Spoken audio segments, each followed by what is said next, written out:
నమస్తే, welcome to Anantha TV.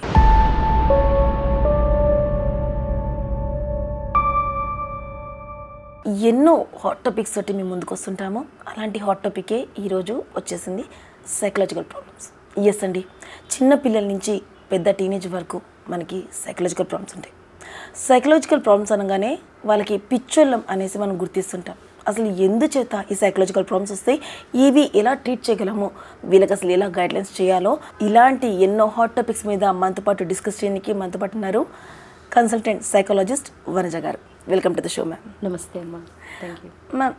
Psychological problems, mental disorders అనగానే పిచ్చోళ్ళు అనేసి అనుకుంటారు. అసలు ఈ సైకలాజికల్ ప్రాబ్లమ్స్ ఎందుచేత వస్తాయి చెప్పండి. సైకలాజికల్ ప్రాబ్లమ్స్కి చాలా రీజన్స్ ఉంటాయమ్మా.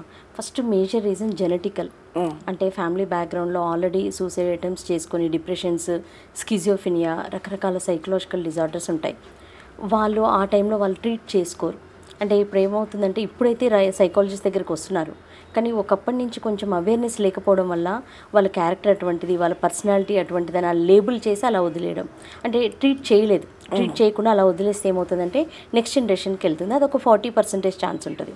అండ్ అది కాకుండా రిమైనింగ్ థింగ్స్ అన్నీ కూడా ఏమవుతుందంటే ఎన్విరాన్మెంటల్ ఇష్యూస్, అంటే the way they are thinking, అంటే ప్రతి విషయాన్ని కూడా నెగిటివ్గా థింక్ చేయడము, అండ్ ఎమోషనల్ రెగ్యులేషన్ లేకపోవడం, యాంగర్ కంట్రోల్ చేసుకోలేకపోవడము, ఒక ఈవెంట్ జరిగింది దాన్ని ఎలా పర్సీవ్ చేసుకోవాలి, దాన్ని చూసే విధానం కూడా కంప్లీట్గా నెగిటివ్గా ఉండడము, ఎన్విరాన్మెంట్లో ఇంట్లో రిలేషన్షిప్ ఇష్యూస్ ఉండడము, లేదంటే ఒక లవ్ ఫెయిల్యూర్ అవ్వడము, లేకపోతే రకరకాల ఇష్యూస్ వల్ల ఏమవుతుందంటే వాళ్ళు ఒక డిప్రెషన్లోకి వెళ్తారు. అదే కాకుండా కొంతమంది బేసికల్గానే యాంగ్జైటీ పర్సనాలిటీస్ ఉంటారు. ఆ యాంగ్జైటీ ఏం చేస్తుందంటే, because of their anxiety they can't perform well. వాళ్ళు వాళ్ళ వర్క్స్ని సరిగ్గా పర్ఫార్మెన్స్ చేయలేరు. ఆ పర్ఫార్మెన్స్ ఎప్పుడైతే చేయలేరో వాళ్ళ లైఫ్ మీద ఇంపాక్ట్ పడుతుంది. ఆటోమేటిక్గా వాళ్ళు స్ట్రెస్కి గురవుతూ ఉంటారు. సో విపరీతమైన స్ట్రెస్ ఏం చేస్తుందంటే ఆటోమేటిక్గా it's leads to depression. So డిప్రెషన్లో ప్రొఫౌండ్ లెవెల్కి వెళ్ళినప్పుడు వాళ్ళు సూసైడ్ అటెంప్ట్స్ చేస్తారు. సో ఇవన్నీ కూడా రకరకాల సైకలాజికల్ ప్రెషర్స్ ఏవైతే ఉన్నాయో, ఇంటి హోమ్ ఎన్విరాన్మెంట్లో వాళ్ళు ఎలా చూస్తున్నారంటే ఇట్స్ ఎ క్యాజువల్ ప్యాటర్న్. అంటే ఒక జ్వరం వస్తే డాక్టర్ దగ్గరికి వెళ్తారు ఇమీడియట్గా, జస్ట్ బాడీ టెంపరేచర్ పెరిగింది అంత ఈజీగా డాక్టర్ దగ్గరికి వెళ్తారు. కానీ ఇంటి ఎన్విరాన్మెంట్లో ఎమోషన్స్ కంట్రోల్ అవ్వట్లేదు, ఒకరి మీద ఒకరు అరుచుకుంటున్నారు, ఇంటి ఎన్విరాన్మెంట్ చాలా డిస్టర్బ్ చేస్తున్నారు. So the way they are talking things it's not okay actually. అయినా కూడా ఒక సైకాలజిస్ట్ దగ్గరికి వెళ్ళరు. ఒక థెరపీ తీసుకుందాము, ఒక ఫ్యామిలీ థెరపీ తీసుకుందాము, ఒక కౌన్సిలింగ్ తీసుకుందాము అన్న అవేర్నెస్ లేదు. So it's leads to automatically psychological issues. అంటే మేము డిప్రెషన్ కూడా ఏంటంటే 2 వారాలకు మించి వాళ్ళు సరిగ్గా నిద్ర లేకుండా, ఫుడ్ సరిగ్గా తినకుండా, and the way they are unable to control their emotions. So ఇలాంటి సిమ్టమ్స్ అన్నీ చూసినప్పుడు 2 వీక్స్ దాటిందంటే డిప్రెషన్ కింద కన్సిడర్ చేస్తాం. సో ఫ్యామిలీ ఎన్విరాన్మెంట్ వాళ్ళందరికీ కూడా ఈ డిప్రెషన్ సిమ్టమ్స్ ఐడియా ఉండదు. సో వాళ్ళు జనరల్ ప్యాటర్న్ కింద కన్సిడర్ చేసి దాన్ని ట్రీట్ చేయట్లేరు, ఒక సైకాలజిస్ట్ దగ్గరికి అలా తీసుకురావట్లేదు. It's leads to psychological issues, bipolar disorder, రకరకాల డిజార్డర్స్ కింద మారిపోతున్నాయి అవి. సో స్టార్టింగ్ ఫేజ్లోనే మనం దీన్ని ట్రీట్ చేసి ఒక కౌన్సిలింగ్ సైకాలజిస్ట్ దగ్గరికి వచ్చి కౌన్సిలింగ్ తీసుకోవడం వల్ల దీని నుంచి బయటికి రావచ్చు మనం. సైకలాజికల్ డిసార్డర్స్ మీరు అంటున్నారు. ఒక మూవీ వచ్చింది అపరిచితుడు, అందులో తను ట్రీట్ చేసిన విధానం, అంటే హీరోకి 3 డిఫరెంట్ మెంటల్లీ ఉన్న వాళ్ళు సైకలాజికల్ డిసార్డర్స్ అనేసి అంటుంటారు, రాము రేము అనేసి. అంటే ఇది ఒక విధంగా ఎలా కన్వర్ట్ అయిందంటే అది దయ్యమా అన్నట్టుగా కన్వర్ట్ అయింది. బట్ ఇట్స్ సైకలాజికల్ డిసార్డర్ అనేసి ఆ మూవీలో చూపించారు. అసలు రియల్లీ ఇలాంటి వ్యక్తిత్వం గల మనుషులు ఉంటారంటారా? మీరు చెప్పింది కరెక్ట్ అమ్మా, ఉంటారు. అయితే మూవీస్లో ఏంటంటే అదొక సినిమా కంటెంట్ లాగా తీసుకొని చూపిస్తారు.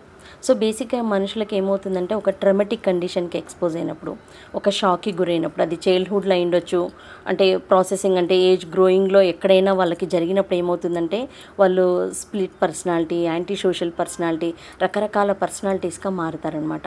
సో అందులో ఒక క్యారెక్టర్ని దాంట్లో పెట్టారు. దాంట్లో కూడా ఏంటంటే మూవీస్ ఇప్పుడు కంప్లీట్గా ఏమవుతుందంటే ఈ సైకలాజికల్ ప్రాబ్లమ్స్లో ఒక చిన్న కంటెంట్ని మూవీలో తీసుకుంటారు, దాన్ని ప్రాబ్లమ్ని ట్రీట్ చేసే ప్రాసెస్ దాంట్లో చూపించారు. అంటే ఆ సైకలాజికల్ ప్యాటర్న్ని ఎలా ట్రీట్ చేశారు, అసలు దాన్ని సైకలాజికల్ ప్యాటర్న్ అన్నది, ఆ ప్రాబ్లం పేరు అన్నది ఎక్కడ కూడా ఏ మూవీలో చూపించారు. కానీ జస్ట్ ఆ కంటెంట్ని, క్యారెక్టర్ని మాత్రం తీసుకుంటారు, ఎందుకంటే అది బిజినెస్ వాళ్ళకి. సో వాళ్ళు సోషల్ అవేర్నెస్ కోసం తీసిన మూవీస్ కాదు. కానీ మీరు చెప్పినట్టుగా అలాంటి క్యారెక్టర్స్ బయట ఉంటారు, అలాంటి ప్రాబ్లమ్స్ కూడా ఉన్నాయి. అంటే there are many movies call Karthik calling అని దాంట్లో స్కిజోఫినియా గురించి ఓసిడి గురించి కూడా మహానుభావుడు సంథింగ్ ఏదో మూవ్ వచ్చింది. సో యా ఓసిడిలో 12 రకాలు ఉంటాయి. సో ఇవన్నీ ఏంటంటే movie content is different from reality. Real life వేరు, వాళ్ళేదో చిన్న కంటెంట్ తీసుకొని చేస్తారు. కానీ రియాలిటీలో నేను మీ మీడియాని కూడా అందరినీ కూడా నేను రిక్వెస్ట్ చేసేది ఏంటంటే రియల్గా సైకలాజికల్ ప్రాబ్లమ్ని తీసుకొని కూడా మీరు వెబ్ సిరీస్ చేయొచ్చు. రైట్, రీసెంట్గా ఒకటి నాగ చైతన్య అదేదో వెబ్ సిరీస్ వస్తుంది. సో దాంట్లో సైకలాజికల్ ఇష్యూస్ యాక్చువల్గా, కానీ సైకలాజికల్ ప్యాటర్న్ వాళ్ళు ఫోకస్ చేయరు. అంటే వాళ్ళ డైలీ రొటీన్ని తీస్తారు, వాళ్ళు ఎలా ఉన్నారు క్యారెక్టర్ అని చూపిస్తారు, ఫైనల్గా ఏదో చూపిస్తారు. కానీ రియల్గా సైకలాజికల్ ప్రాబ్లం ఏంటి, ఒక సైకాలజిస్ట్ దగ్గరికి వెళ్ళి ట్రీట్మెంట్ థెరపీస్ ఉంటాయి అన్నది చూపించాలి వెబ్ సిరీస్లో. మూవీస్లో ఇది చూపించాలి. So they are not showing that one. కానీ ఇన్ ద రియాలిటీ ఎస్ ఉన్నది. ఓసిడీస్ ఉంటాయి, స్కిజోఫీనియా ఉంటుంది, డిప్రెషన్స్ ఉంటాయి, బైపోలార్ డిజార్డర్స్ ఉంటాయి. There are many other psychological issues. ఎన్ని సైకలాజికల్ ఇష్యూస్ తీసుకున్నప్పటికీ దానికి ఒకటే ట్యాగ్లైన్ ఉంది, పిచ్చోళ్ళు అనేసి. అంటే అసలు దీనికి ట్రీట్మెంట్ ఏంటి అంటే ఇన్ని సైకలాజికల్ డిసార్డర్స్ ఉన్నాయి కదా, మరి ఇలాంటప్పుడు మీరు అంటున్నారు మూవీస్లో దీని ట్రీట్మెంట్స్ చూపించాలనేసి. మరి మా ప్రేక్షకులకి మీరు ఆ ట్రీట్మెంట్స్ గురించి కొంచెం వివరంగా చెప్పగలరా?